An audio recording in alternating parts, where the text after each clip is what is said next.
Graça e paz, queridos. Boa noite a todos. Louvado seja o Cordeiro Santo de Deus. 13 anos.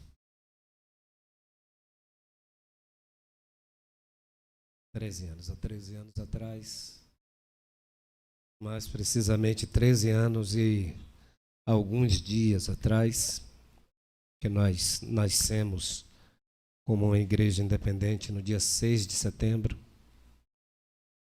Deus estava confirmando aquilo que muitos de nós não sequer críamos e outros criam de forma ferrenha, veemente. E nós estamos felizes por tudo que Deus tem feito. Se isso não estiver muito bem demonstrado na minha face essa noite, é porque eu estava ali recordando de que esse ano 13, eu posso considerá-lo como o pior ano das nossas vidas. Pior ano da vida desta igreja. Pior ano que passamos. Esse ano 13. De setembro do ano passado até setembro desse ano. Não que tenha começado em setembro do ano passado exatamente, mas há mais ou menos 2 anos e meio atrás. Nós começamos a passar por problemas, porque nós buscamos esses problemas, e esses problemas foram perdurando até que se tornou algo muito sério, e nós ainda hoje colhemos disso, dessas situações. E eu comecei esse trabalho, pela misericórdia de Deus, comecei com honestidade e com seriedade, e espero que até os últimos dias que Deus me mantiver aqui, que Ele não permita que eu mude. Eu não posso chegar aqui e mentir para a igreja. Eu tenho que chegar aqui e dizer a verdade para a igreja, porque é a verdade que nos liberta e não a mentira. Amém, misericórdia? Eu estava ali e o Senhor nessa tarde já me consolava, me confortava, e eu conversava com a Marília a respeito da tipificação, né? Existem pessoas que tipificam outras na Bíblia, no Antigo Testamento, tipificam Jesus. Existem coisas que tipificam outras coisas, como a arca tipifica algo, como o tabernáculo é tipo de Jesus, como Israel eu entendo como um tipo da igreja. Muito do que Deus fez com Israel reflete-se hoje, libertando, por exemplo, Israel do Egito de forma física, e hoje libertando a uma multidão de multidões de forma espiritual, também de um Egito, também espiritual, que é o Egito do pecado. E o Senhor falava ao meu coração, antes mesmo de eu entrar na palavra, deixe-me compartilhar com os irmãos, que o Senhor falava ao meu coração que Israel com certeza ficou pasmo, feliz, no dia em que eles mataram o cordeiro em obediência ao Senhor e passaram o sangue desse mesmo cordeiro nos umbrais e na entrada das portas das casas, porque havia ali uma promessa de Deus de que onde o anjo da morte passasse e visse a marca do sangue, ele não entraria. E isso aconteceu de fato. E no outro dia, quando eles saíram de suas casas, viram muito pranto no Egito. Muitos filhos realmente morreram, os primogênitos, os animais também morreram, mas Israel saiu ileso. E eu creio que eles ficaram felizes em verem o cumprimento da promessa de Deus. Muitos de nós estávamos muito felizes lá no início, vendo o cumprimento das promessas do Senhor, aquilo que Ele havia prometido. Quantas vezes em aniversários outros passados nós não olhávamos para essa estrutura e lembrávamos que começamos ali com 6 a 8 pessoas, não, de 8 a 12 pessoas nós começamos, e chegamos a um momento em que os irmãos vinham preocupados, perguntar: pastor, o que faremos? Porque nós estamos com a galeria lotada e mais de 20, 30 pessoas em pé. Então nós nos alegrávamos com o cumprimento da promessa que o Senhor fez lá atrás. Israel também fez assim. Eu entendo que quando sairmos do Egito e começamos a andar em direção à Nova Jerusalém e eles a Canaã, existe um deserto para caminhar. E nesse deserto, muitas vezes, vão se levantar barreiras maiores do que nós, como o Mar Vermelho estava posto diante de Israel. E a angústia tomou Israel, como tomamos muitas vezes. E eles foram ao Senhor, foram a Moisés, Moisés foi ao Senhor, e o Senhor respondeu de imediato, de bate-pronto: diga ao povo que marche. E eles marcharam e o mar se abriu. E quantas não foram as vezes que nós clamamos ao Senhor e Ele respondeu imediatamente a nós? E do outro lado Miriam dançou, tocou tamborim. E quantas vezes nós comemoramos? Quantas vezes? Mas também entendo que há momentos em que as coisas demoram a acontecer. Moisés sobe o monte e leva por lá 40 dias. Então bate em Israel um desânimo, um desespero, uma falta de esperança. E Israel agora deixa de olhar para o Senhor e pede a Arão que lhes fizessem um novo Deus, para que eles pudessem adorar. Quantas não são as vezes em que nós pedimos e a resposta demora-se um pouco? As coisas não são como nós queremos nesta caminhada da igreja. E quantas não foram as pessoas que nesse meio de tempo deixaram de olhar para o Senhor e foram adorar outras coisas e abandonaram o seu Deus? Quantos de nós não fazemos isso de vez em quando? E a igreja é assim. Eu entendo que há momentos em que podemos sentir o regozijo da coluna de fogo nos aquecendo à noite e o frescor da sombra causada pela nuvem durante o dia. Porque Deus, que estava com Israel todos os dias, prometeu-nos que não nos abandonaríamos, que estaria conosco até a consumação dos séculos, todos os dias. Só que a convivência diária com Deus às vezes nos faz entender que aquilo é natural. Então já deixamos de perceber a presença de Deus na noite, na coluna, e a presença de Deus do dia na sombra. E então, irmãos, eu entendo também que há momentos em que nós chegamos a Mara, onde as águas são amargas, de difícil tragar, impossível na verdade. E Êxodo capítulo 15, no verso 23 e diante, diz assim: então chegaram a Mara, mas não puderam beber as águas de Mara, porque eram amargas, por isso chamou-se o seu nome Mara. E o povo murmurou contra Moisés, dizendo: que havemos de beber? Quantas não são as vezes? E quando a coisa fica um pouco amarga, murmuramos, reclamamos, nos queixamos com o pastor, com a liderança da igreja, com Deus. E ele clamou ao Senhor, e o Senhor mostrou-lhe um lenho que lançou nas águas, e as águas se tornaram doces. Ali lhes deu estatutos e uma ordenação, e ali os provou, e disse: se ouvires atento à voz do Senhor teu Deus, e obrares o que é reto diante de seus olhos, e inclinares os teus ouvidos aos seus mandamentos, e guardares todos os seus estatutos, nenhuma das enfermidades porei sobre ti, que pus sobre o Egito, porque eu sou o Senhor que te sara. Aleluia, aleluia, glória a Deus. Mas no versículo 25, irmãos, diz que Deus mostrou a Moisés um lenho que ele lançou nas águas. E quer dizer que durante todo esse ano, durante esse percurso em que nós erramos, nós como igreja pecamos, porque Deus não erra, e as águas se tornaram amargas, Deus me mostra que está mandando um lenho, e essas águas voltarão a ser tragáveis de novo. Elas serão bebíveis de novo, serão doces. Mas preste atenção aqui que o lenho, na verdade, não é um pedaço, um graveto ou algo assim.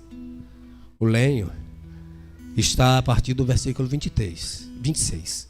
Se ouvirdes atento à voz do Senhor teu Deus, e fizeres o que é reto diante dos seus olhos, e inclinares os seus ouvidos aos seus mandamentos, e guardares todos os seus estatutos, aí as coisas acontecerão.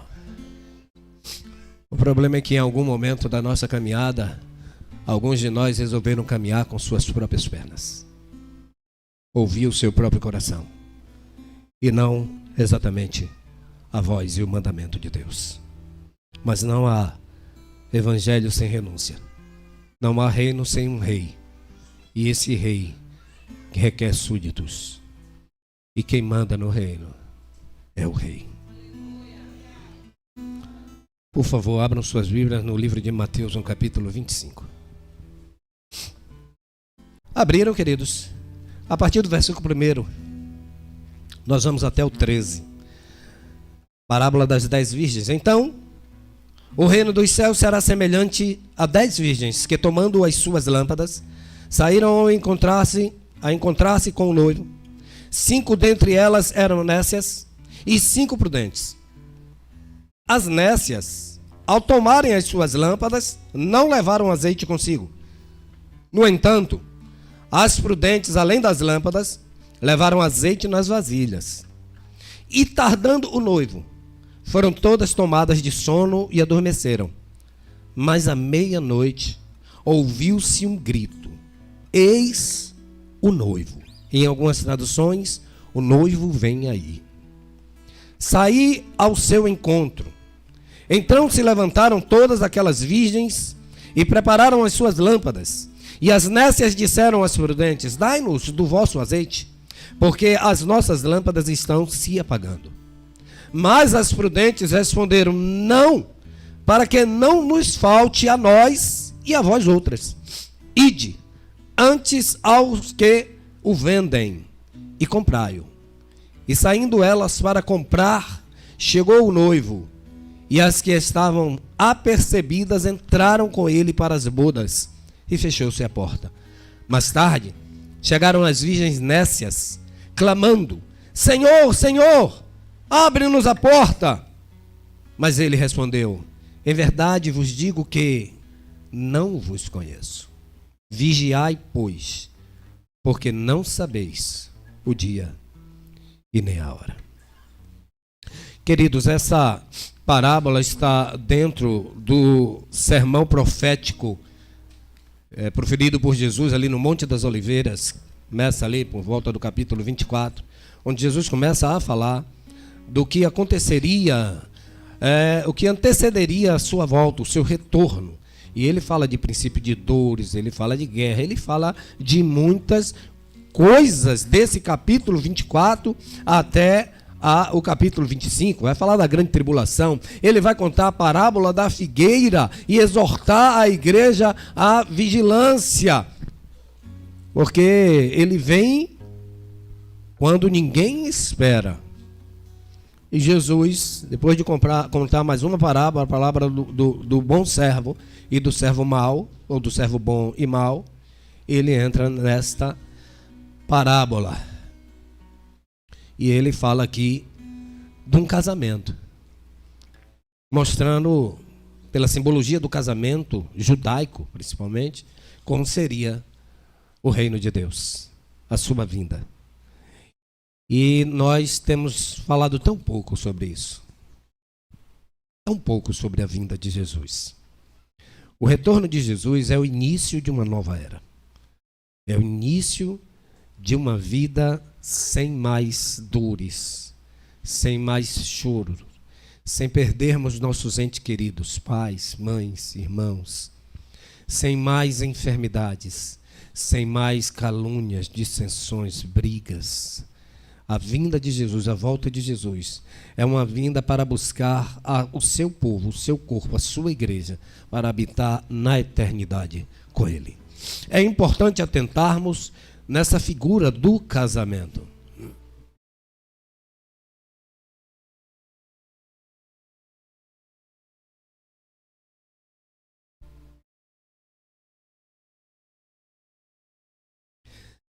Bom, é que eu perdi um pouco, né? Bom, nós vemos aqui alguns personagens. Deus tem me mostrado muito a respeito desses personagens nas últimas mensagens que tenho pregado. E eu quero atentar para os irmãos aqui que Jesus diz que o reino seria como 10 virgens. Teriam 10 virgens. E todas essas virgens têm lâmpada. E o que é que a lâmpada simboliza? Nós, quando chegamos aqui, estavam essas luminárias aqui apagadas, E esse véu de lâmpadas aqui aceso. Deu uma beleza, não deu? Chamou atenção, não chamou atenção? Até quando chega dali de fora, lá da entrada, já do portão lá, você olha, a porta de vidro, já há um impacto, não é? Porque existem luzes acesas. E nós fomos chamados a este mundo para sermos deste mundo luz, sal da terra. Todas essas mulheres representam uma igreja. Todas elas. Tanto as loucas, como as sábias, como as prudentes. Elas estão na igreja e elas têm lâmpada. Elas estão sendo luz. Todas elas. Só que uma parte delas não entrou para a festa. Irmãos, um casamento, né, hoje em dia está meio que, mas ainda é. O casamento era uma festa magnífica. As pessoas ficavam chateadas quando não eram convidadas. Fulano casou e não me chamou. Fazíamos questão de estar no casamento, para ver como vinha a noiva. O noivo, mas ver o vestido da noiva. E aí tinha que ser, cada casamento, um vestido mais espetacular do que o outro. A decoração do casamento. Tudo chamava a atenção. É assim ou não é? Então, assim, é importante estarmos preparados para entrar nessa festa. Para gozar com Jesus. Porque, irmãos, não vale a pena, não seria nem sequer lógico para nós sairmos do Egito, caminhar nos intempéries do deserto, enfrentar todas as dificuldades que esse deserto tem nos colocado e chegar no Rio Jordão, na beira da entrada de Canaã, e voltar para trás e morrer no deserto. Pastor, é muito difícil, mas Josué e Caleb entraram. E nós podemos entrar também. 5 dessas virgens entraram. Nós podemos entrar também, queridos. É papel da igreja levar a lâmpada, trazer luz para esse mundo. Era cultural, natural, num casamento judaico, o noivo ele vinha depois e as virgens, as 10 virgens junto com a noiva, iam até o encontro do noivo iluminando o caminho. Por isso que tinha que ter as lâmpadas acesas. E por que devemos ser luz? Porque o nosso Deus é luz. 1 de João 1,5 diz, e essa é a mensagem que dele ouvimos e vos anunciamos, que Deus é luz, e não há nele trevas nenhuma. Nós somos chamados pelas Sagradas Escrituras de filhos da luz, 1 de Tessalonicenses 5,5 também, porque todos vós sois filhos da luz e filhos do dia. Nós não somos da noite nem das trevas. Portanto, aquele que não tem lâmpada, não está iluminando, sequer pertence ao Senhor. Mas tem alguns irmãos que pertencem ao Senhor, estão com lâmpada, mas não vão entrar. E o próprio Evangelho é luz. Salmo 119, 105, que é muito conhecido de nós, diz: lâmpada para os meus pés e luz. E luz para o meu caminho é a tua palavra. Amém ou misericórdia? Filipenses 2,14 diz: fazei todas as coisas sem murmuração, nem contendas. Versículo 15 diz: para que sejais irrepreensíveis e sinceros, filhos de Deus, inculpáveis no meio de uma geração corrompida e perversa, entre a qual resplandeceis como astros no mundo. Então era obrigação, é obrigação. Quando Cristo vier, ele vai visitar cada figueira aqui e vai procurar ver se tem figo. E aqui não tiver fruto, ele vai cortar e lançar fora. Pastor, então por que essas mulheres tinham lâmpadas e 5 delas não entraram? Isso aqui está muito claro para mim no versículo 4. Diz: no entanto, as prudentes, além das lâmpadas, levaram azeite nas vasilhas. A personalidade de cada um ali era diferente. Aquilo que marcava esse grupo de 5 era diferente. Um grupo era mais atento, mais vigilante, mais preocupado. Sabendo que o noivo poderia tardar um pouco, se precaveram e levaram, além das lâmpadas com azeite, levaram vasilhas com azeite sobressalente. Lá no tabernáculo, os candelabros, que também levavam azeite para que as luminárias ficassem acesas, tinha no tabernáculo vasilhas de azeite, para estarem abastecendo as luminárias do tabernáculo. Agora eu pergunto aos irmãos, se isso é aponta para a igreja, e aponta, o azeite é símbolo de quê? O óleo é símbolo de quê, geralmente, nas Escrituras? Do Espírito Santo. Por isso que Paulo, escrevendo aos Efésios, diz: não vos embriagueis, mas enchei-vos do Espírito Santo. E aí, queridos, na nossa caminhada, lembra a associação de Israel conosco? No nosso deserto tem Mar Vermelho, tem pedras, tem espinhos, tem escorpiões, tem cobras venenosas, tem angústias, tem dores, tem tribulações, tem provação. O que há de nos sustentar nesta caminhada, senão o vaso cheio do Espírito Santo? E se o Espírito Santo é o azeite, e eu tenho certeza absoluta que é, onde estarão as vasilhas? Ou o que serão as vasilhas? O livro de Provérbios diz que de tudo que você tem que guardar, Provérbios 4, 23, guarda o teu coração, porque dele procedem as fontes da... Aonde Deus habita hoje? Ou quer habitar? Nos nossos corações, aqui, na nossa mente. Lembra, a palavra de Deus é luz.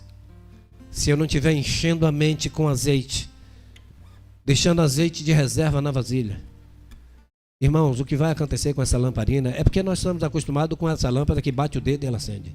Só apaga se faltar energia. Mas a lamparina, ela tem uma vida útil. E quem determina a vida útil da lâmpada, da lamparina, não sei quantos aqui alcançaram interior sem energia, usaram lampião ou candeeiro, que era um gordinho com a ponta assim para cima, enchia de azeite. Você acende o candeeiro, ele vai tocar, mas não toca a vida toda. Se você não botar azeite, quando o azeite apagar, quando o azeite acabar, o que acontece com a luz? Ela apaga. Então o azeite não pode acabar na minha vida e na sua vida, mas tem acabado na vida de muitas pessoas. E você sabe de uma coisa? O azeite está por dentro da lamparina. A lamparina não vê o azeite. Portanto, se ela não estiver buscando, você não sabe, querido, em que nível está o azeite na sua lamparina. Você não sabe em que nível está o azeite no seu coração. Por isso que você tem que estar enchendo dia após dia. Você pode ter até alguma reserva para 15 dias, 20 dias, mas quem sabe essa reserva só dura mais um dia. Por isso nós temos que estar enchendo e colocando azeite na vasilha. Porque o noivo pode tardar um pouco. E o noivo se demorou um pouco. Então as nécias, as loucas, até brilham. Até são lâmpadas. Mas elas são lâmpadas preocupadas com o presente. Com o que está acontecendo no momento, na hora. Está tudo bem. Eu estou empregado, estou feliz, a família vai bem, então toca-se um louvor e eu me derramo na adoração. Chega a Mara e a gente começa a murmurar. Deus só está dando maná e a gente enjoa. Falta água. E a gente grita e sente saudade dos alhos e das cebolas.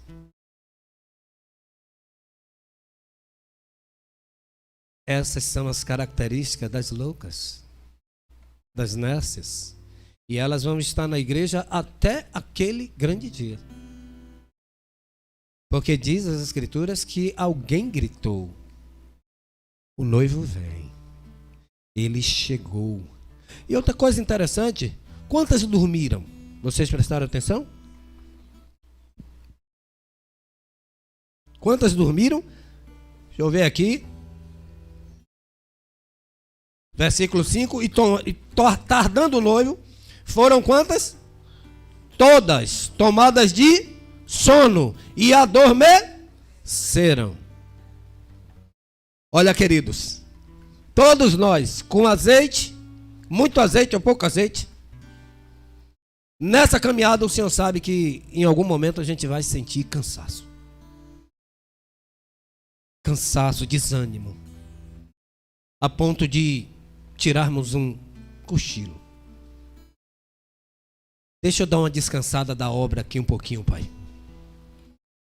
Eu fiz muito, não me reconheceram, não me elogiaram. Então, eu já fiz minha parte, minha parcela. E aí dorme. Se alguém está nesse sono aqui, que Deus ajude que você esteja pelo menos com azeite. Porque quando o noivo vem, ele acorda. Mas tem que estar com azeite. Agora, quem está acordado não dorme, vai comprar o azeite. Porque dormindo você não vai. Não vai buscar o azeite. Não vai comprar o azeite. Não vai adquirir o azeite. Lembra de Mateus capítulo 26, quando Jesus está no Getsêmani, versos 38 ao 41. Diz assim: então lhes disse, a minha alma está cheia de tristeza até a morte. Ficai aqui e velai comigo. E indo um pouco mais para adiante, postou-se sobre o seu rosto, orando, dizendo: meu Pai, se é possível, passe de mim esse cálice. Todavia não seja como eu quero, mas como tu queres. Verso 40 diz: e voltando para os seus discípulos, achou-os adormecidos. E disse a Pedro: então nem uma hora pudestes velar comigo? Vigiai e orai, para que não entreis em tentação. Na verdade, o espírito está pronto, mas a carne não está não. A carne não está não, queridos. Então na nossa caminhada é mistério, pode acontecer de que o marasmo bata. Vai aqui um conselho prático: quando o marasmo começar a bater, você não dormiu ainda, você está querendo dormir, o seu corpo está esmurecendo, seja lá pelo motivo que for, excesso de trabalho, excesso de fadiga, ou porque alguém te decepcionou, alguém te entristeceu, alguém te traiu. Não importa qual for o motivo, você está começando a sentir o desejo de não ir mais, eu vou na igreja aí 2 domingos no mês, um domingo no mês. Não, eu vou na virada do ano, lá eu faço a oração e Deus me abençoa o ano todo. Você está começando a sentir as pernas pesadas quando chega do trabalho. Quando pensa assim, tomar um banho e ir para a igreja, você pensa assim: puxa, tomar um banho e ir para a igreja, meu Deus, me ajude. O sofá pisca o olho para você. Vocês vem cá, meu Brad Pitt. Quando você começar a sentir esses sintomas, chute que é laço. Toque, não. Venda esse sofá. Vai que o irmão leva a sério, toca fogo. Mas qualquer coisa ele faz outro. Irmãos queridos e amados, Deus ele nos dá sinais. Ele mostra o que está acontecendo na nossa vida. E a gente fica atento, toma uma postura ou não. Presta atenção, foram 12. Só 2 voltaram com ânimo. Tem gigante lá. Tem povos guerreiros lá, mas o Deus que nos trouxe até aqui, nos livrando da mão de Faraó, esse Deus vai nos fazer vencer esses gigantes. Os problemas vêm disfarçados de diversas formas, irmãos. Josué nasceu escravo, viveu 40 anos na escravidão, teve que andar mais 40 anos no deserto. Com certeza passou por vários perrengues, porque ele era um dos braços fortes de Moisés. E quem está mais próximo da liderança apanha junto com a liderança. Quando é fiel, né? Quando não é fiel, está junto quando a coisa está boa. Quando a coisa aperta, não está mais. Mas Josué venceu. Ana é outra mulher que passou por problemas terríveis servindo a Yahvé. Era estéril, tinha uma competidora dentro de casa, sofria bullying, depressão, todo tipo de coisa. Mas Ana escolheu se manter crendo que o Deus Todo-Poderoso poderia mudar a sua história. E Ana ora, e Ana chora, e Ana clama, e Deus ouve, e Deus responde. Queridos, pode ninguém ouvir a sua voz, o seu clamor. Mas há um Deus que recebe, que ouve e que responde o seu clamor, o meu clamor. As prudentes as levaram consigo as lamparinas e também as vasilhas. O certo é que Jesus, o noivo, ele vai vir, ele vai chegar. E observe a hora em que ele chega na parábola. Meia? Tá certo, já tiveram alguns casamentos aqui, inclusive alguns que eu celebrei, que marcou para 5 horas da tarde e começou 8 horas da noite. Já teve uns atrasozinhos assim. Mas eu nunca peguei um casamento aqui começando meia-noite. Vocês já foram algum começando meia-noite? É natural um horário desse para casamento? Pois é numa hora que nós não esperamos que Jesus vai voltar. Alguém fica pensando assim, olha, amanhã é Páscoa, não que seja, né? Amanhã não, mas véspera de Páscoa, Jesus pode voltar numa data assim. Mas o Senhor disse que nem os anjos sabem, só o Pai. E ele chegou meia-noite, por ter chegado meia-noite, encontrou as virgens dormindo. Se Jesus voltar agora, tem azeite aí? Tem azeite nessa lâmpada aí? Você está iluminando o caminho de alguém nessa terra? Sua luz mostra Jesus. Deixa eu compartilhar uma coisa para você aqui. A Bíblia chama Deus em alguns momentos de sol. Ele é o sol da justiça. Lá no céu não vai precisar de sol, porque o Senhor iluminará todo o lugar. Amém? A gente está falando de luz. Deixa eu tirar a confusão que fica na cabeça de alguns. Querido, na igreja não tem estrela. Porque as estrelas estão aí. Você sai aí agora, se apagassem as luzes todas, você vai olhar para o céu e vai ver estrelas. Amém ou não? Mas se o sol sair, elas não aparecem mais. Porque quando elas brilham, brilham pelo brilho do sol. Só o Senhor brilha de fato. Essa síndrome de estrelismo que está acontecendo no meio da igreja é demoníaca. Não tem uma outra explicação para isso. Quem tem que brilhar é o Senhor.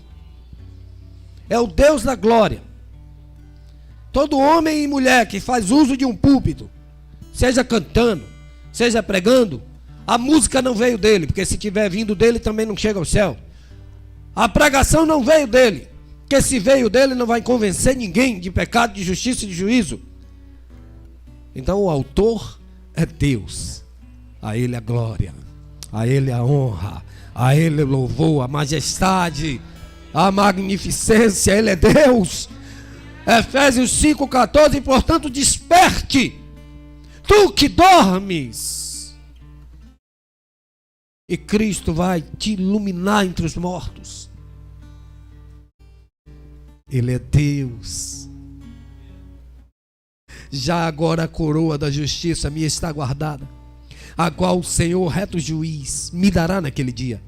E não somente a mim, mas a todos quantos amam a sua vinda. Posso ouvir da igreja um Maranata?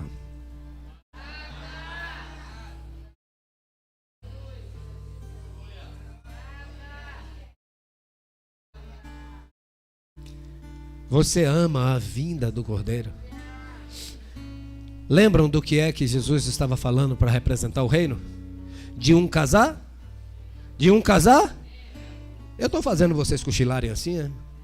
Ah, sim. Deve ser um som, né? Jesus usou a figura de um casar? Irmão, é festa, irmão. É festa, querido. Você é a noiva do Cordeiro. Amém ou misericórdia? Amém. Me diga qual é a noiva que não fica ansiosa, cria uma grande expectativa, esperando a hora, o momento de estar no altar. Me diga. Deve ser por isso que demora tanta maquiagem. Que vai, borra, na agonia, querendo.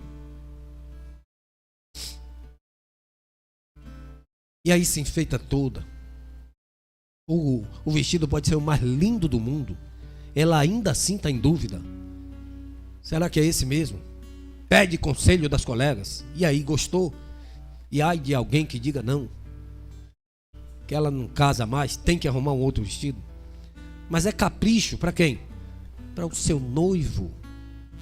Jesus vem buscar uma igreja linda, vestida de vestes brancas, adornada para o casamento, as bodas do Cordeiro.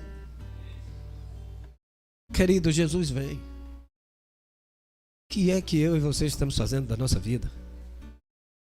O quê? É uma aposta muito alta, pagar para ver.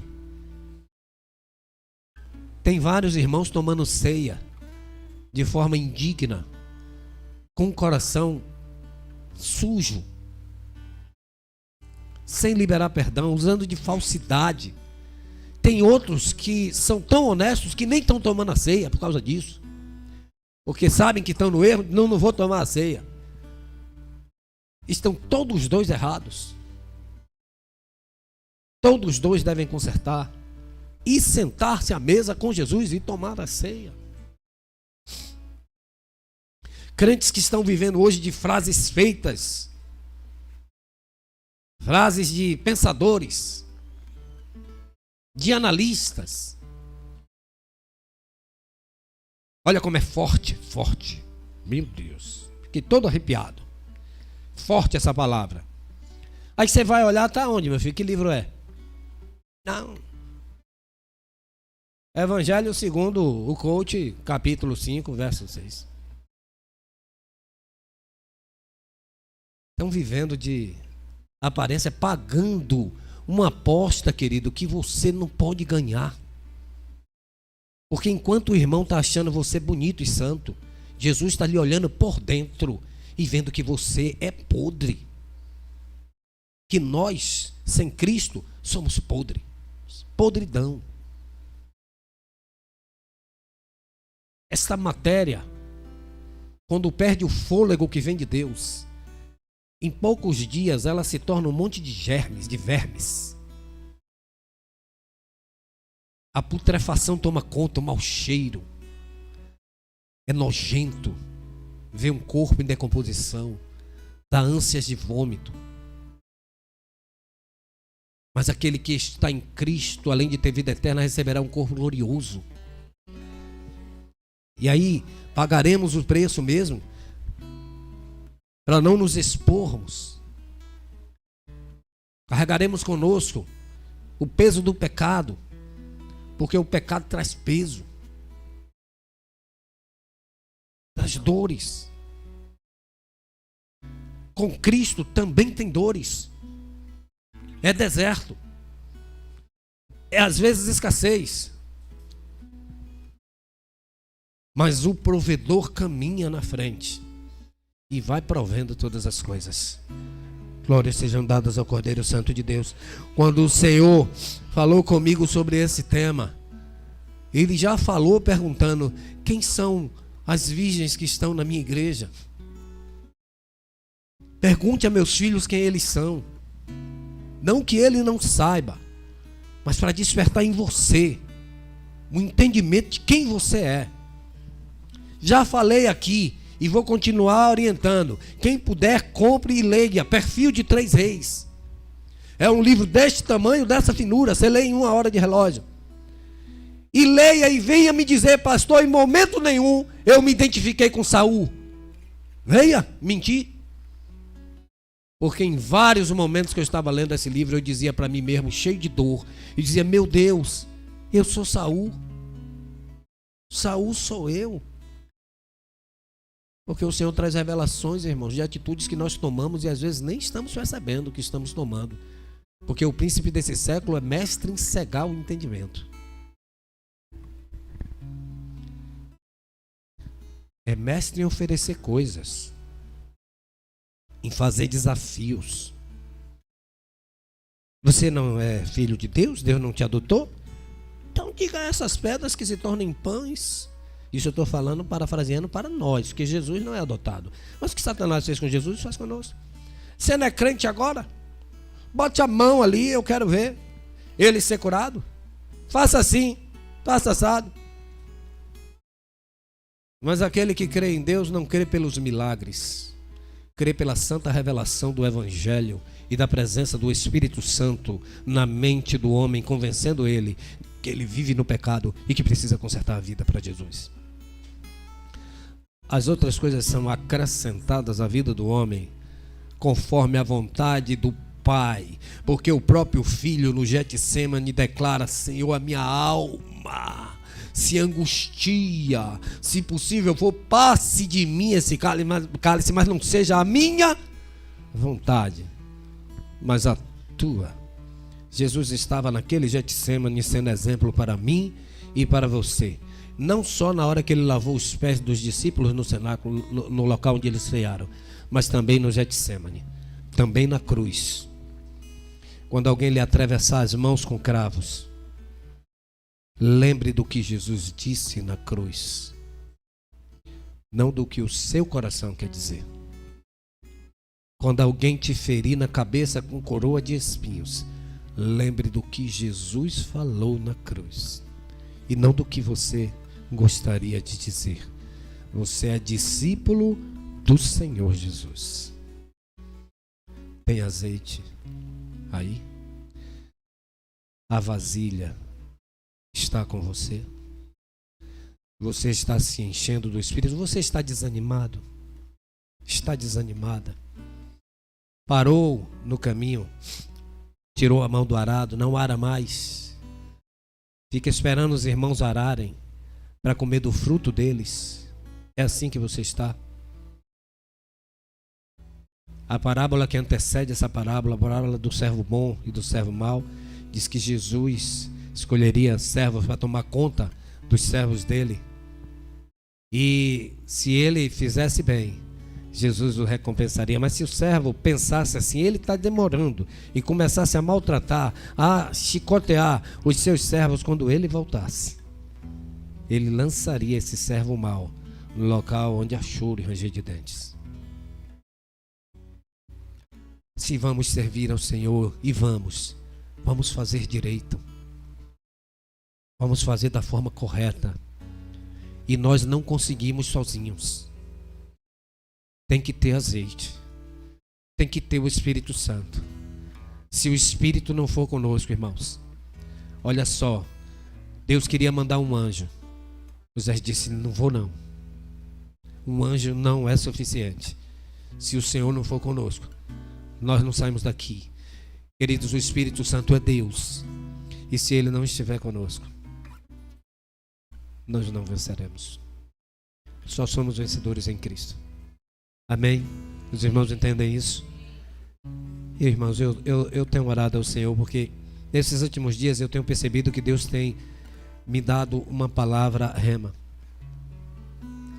uma palavra que era para sacudir essa igreja, era para balançar, era para haver uma mudança de atitude já.